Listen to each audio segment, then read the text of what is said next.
পুরীর জগন্নাথ মন্দিরের আদলেই তৈরি করা হয়েছে এই ব্যারাকপুরের জগন্নাথ মন্দিরটি।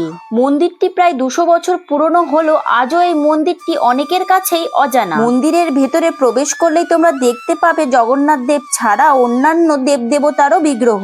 হিন্দু ধর্মের মতানুসারে পৌরাণিক দেবদেবতার বিগ্রহ দিয়ে সাজানো হয়েছে মন্দিরের ভেতরটা। মূল মন্দিরের মধ্যে অধিষ্ঠান করছে শ্রী জগন্নাথ দেব এবং শ্রী বলরাম এবং মা সুভদ্রা, এবং সাথে রয়েছে শ্রীরাম, শ্রী লক্ষ্মণ এবং মাতা সীতা, সাথে বজরংবলীর একটি বিগ্রহ, এবং তাদের সাথে রয়েছে শ্রী রাধাকৃষ্ণের একটি বিগ্রহ যা নিত্য পূজিত হয়। এছাড়াও মন্দির প্রাঙ্গণে রয়েছে একটি ছোট্ট লক্ষ্মী মন্দিরও, যেখানে মা লক্ষ্মী নিত্য পূজিত হয়। একদিন সময় করে ঘুরে আসতে পারো ব্যারাকপুরের এই জগন্নাথ মন্দির থেকে। মন্দিরটি সপ্তাহে প্রতিদিনই খোলা থাকে। এই মন্দির সম্পর্কে আরো তথ্য জানতে হলে আমার ইউটিউব চ্যানেল রাখিস টিজারিতে একটি ভিডিও দেওয়া আছে, তোমরা দেখতে পারো।